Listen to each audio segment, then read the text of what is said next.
Why do we still listen to a man who lived so long ago? Plato died over 2,000 years ago, yet his questions feel new. They feel urgent. He wanted to know how to live a good life. He asked what makes a city fair. He wondered what love truly is.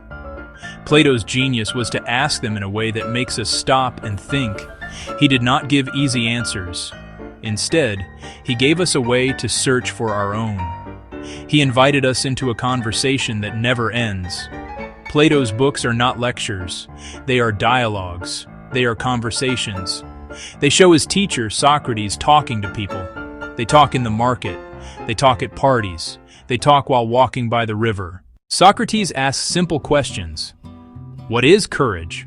What is justice? What is beauty? The people he talks to often think they know the answers. But as they talk, their certainty fades. Knowing you don't know is the first step to wisdom. It is a humble and powerful starting point for any real thought.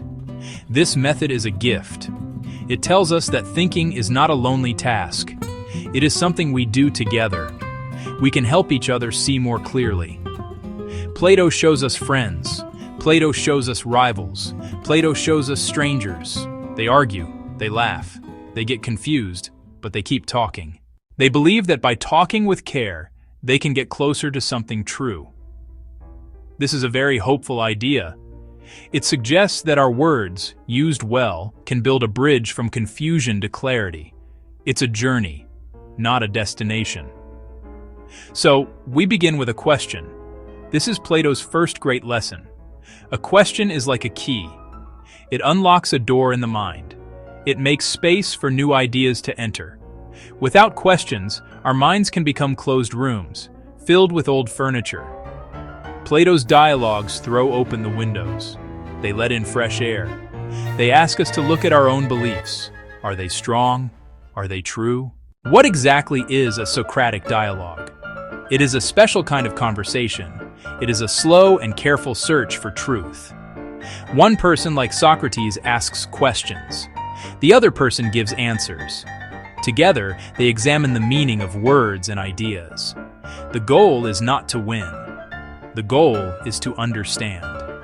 It is a shared journey toward a clearer view. Imagine assembling a complicated piece of furniture with a friend. You both look at the instructions. You both test the pieces. You work together to build it correctly. A Socratic dialogue is like that, but for ideas. It is important to know what a Socratic dialogue is not. It is not a debate where two people try to defeat each other. There is no winner. There is no loser. It is also not a lecture where one person tells the other what to believe. Socrates rarely gives the final answer himself. He helps others find it. It is not a casual chat where ideas are shared without being tested. Every idea is held up to the light. It is checked for strength and consistency.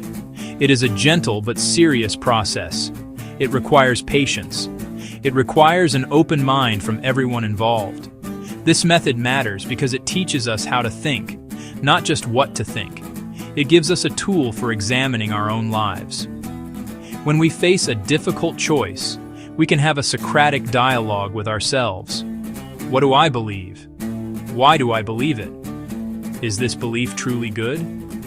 It is a way to untangle our own thoughts. It helps us separate what we have been told from what we truly think. It is a process of self-discovery.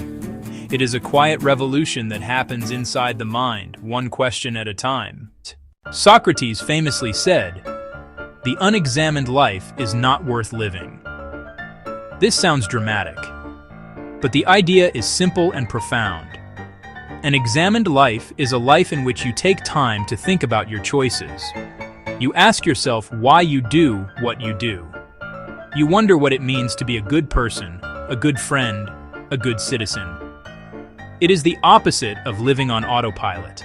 It is the choice to be the conscious driver of your own life rather than a passive passenger. It means paying attention to your own inner world. This matters for our smallest daily actions. Imagine someone cuts you off in traffic. The unexamined reaction is anger. You might honk or shout. The examined reaction is to pause. You might ask, why am I so angry? Is this anger helpful? What would be a better way to respond? This small moment of reflection changes everything. It gives you power over your own feelings. It allows you to choose your response instead of being controlled by it. The examined life is built from thousands of these small, thoughtful moments. It is a practice, like learning a musical instrument. Living this way connects our big ideas to our small choices. You might believe in kindness. The examined life asks, how was I kind today? Did I listen patiently to a friend? Did I show compassion to a stranger? It closes the gap between the person we want to be and the person we actually are. It makes our values real. It turns them from abstract words into concrete actions. Without this examination, our highest ideals can remain distant dreams. They have no effect on how we live our Mondays and Tuesdays. Ultimately, the examined life brings a sense of integrity and peace. It is not always easy. Looking at our own flaws and mistakes can be uncomfortable, but it is also deeply rewarding. It leads to a life that feels more authentic and more whole. Plato believed that this self-knowledge was the foundation of all other virtues. Plato's most famous book is The Republic. It starts with a simple question. What is justice? Is it just the interest of the strong? Is it better to be unjust if you can get away with it? Socrates and his friends debate these questions. They quickly realize it's hard to see justice in one person. So, Socrates suggests a clever idea. Let's design a perfectly just city in our minds. By seeing justice on a large scale, we might see how it works in a single human soul. The book builds this ideal city, step by step. Plato divides the people into three groups: producers who make things, who provide services; auxiliaries, who are the soldiers, who are the police; and the guardians, who are the rulers.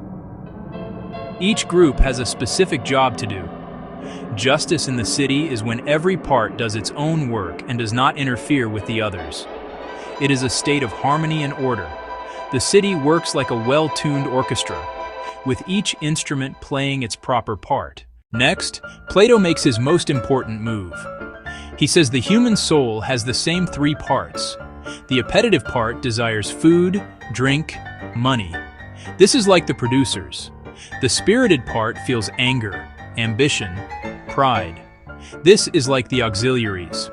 The rational part loves truth and seeks knowledge. This is like the guardians. A just person, like a just city, has a soul in harmony. The rational guides the spirited, and both together rule the appetites. Finally, the Republic takes us further. It asks, what is the nature of reality itself? Plato introduces his allegory of the cave. He imagines people chained in a cave watching shadows on a wall. But what if one person escaped? They would see the real objects, the fire casting the shadows, and eventually the sun itself. This is like the journey of the philosopher. We must move from the shadows of opinion to the bright light of true knowledge. The book is a complete journey from a small question about justice to a grand vision of the soul and reality. After writing The Republic, Plato grew older. He became more practical. He wrote another long book called The Laws. This book is different. It is not about an ideal city ruled by philosophers. It is about creating the second best city. A city for real human beings, with all their flaws and imperfections. Instead of pure wisdom, this city is ruled by a detailed system of laws. Laws meant to guide people toward a good life, even if they are not naturally wise. Plato thinks deeply about how laws shape character. He remembers Cephalus, a decent, wealthy man who believed riches helped him be good. Plato asks, how can laws encourage good habits in everyone? Property, marriage, education. How to make people more just and moderate. The tone is more cautious, even somber. Power can corrupt. Officials must be audited. From pure theory to the messy reality of human society. the many voices and the one truth. Protagoras said, "Man is the measure of all things." No single objective truth. What is true for you is true for you. For me, for me. If the wind feels cold to you, it is cold for you. Warm to me, warm to me. Attractive, tolerant, open-minded. Plato, through Socrates, was troubled. Does this apply to everything? Justice? Goodness? If one thinks harming others is good and another thinks it is bad, are both right? Without shared truth, society falls apart. No common ground for laws or judgments. Just a battle of opinions where the loudest wins. We need a common good, a one that guides the many. Plato believed we find it through reason and careful dialogue. A standard like a North Star all can navigate by. We still wrestle with this in a diverse and divided world. Keep searching for principles true for everyone. In the Gorgias, Plato explores the art of persuasion. Gorgias was a master of rhetoric. He could convince a crowd of almost anything. He taught it was the key to power. Persuade, and people vote, buy, follow. But a brilliant speaker can be a terrible human being. Beautiful words can promote injustice, greed, cruelty. Plato distinguishes speech aiming at truth from speech aiming at flattery. True speech is like medicine. It might not taste good, but it heals and improves the soul. Flattery is candy, sweet, but not nourishing. Societies may love flattery and reject difficult truths. We see it today in ads and politics, style over substance. Be careful, listeners. Is this helping me understand? Look past style. Focus on substance. Value persuasion above all, and we lose what is real and good. The Statesman and the Sophist, a tale of two leaders. Plato saw two very different kinds of teachers and leaders. The Sophist was smart, witty, an excellent speaker. They taught persuasion to win arguments, gain influence, acquire wealth. For the Sophist, success was the prize. The statesman seeks the health of the entire city. He is like a doctor for the community, aiming at justice, harmony, virtue, not private gain, but the common good. Sophists were popular, true statesmen rare and misunderstood. The shortcut to power tempts. Wisdom is a long, difficult path. Appearing good replaces being good. Then justice's foundations crumble, and the city becomes a stage. In any group, from company to country, both types appear. Be wise in whom you follow. Our shared future depends on choosing the statesman over the sophist. Love as a ladder to the heavens. Plato also wrote about love. Two of his most beautiful dialogues, the Symposium and the Phaedrus. In the Symposium, friends each praise love in a speech. One calls love a brave god, another a desire for wholeness. Socrates tells Diotima's story. Love is a ladder. It begins with the physical, loving one body, then all physical beauty, then the beauty of mind and character, then the beauty of laws and of knowledge. Finally, beauty itself, the pure eternal source of all beauty. In the Phaedrus, the soul is a charioteer with two horses, one noble and one unruly. Love gives us wings, lifting the soul toward truth and goodness, a divine madness that elevates ordinary life. Plato brought philosophy to the living room, the marketplace, and the human heart.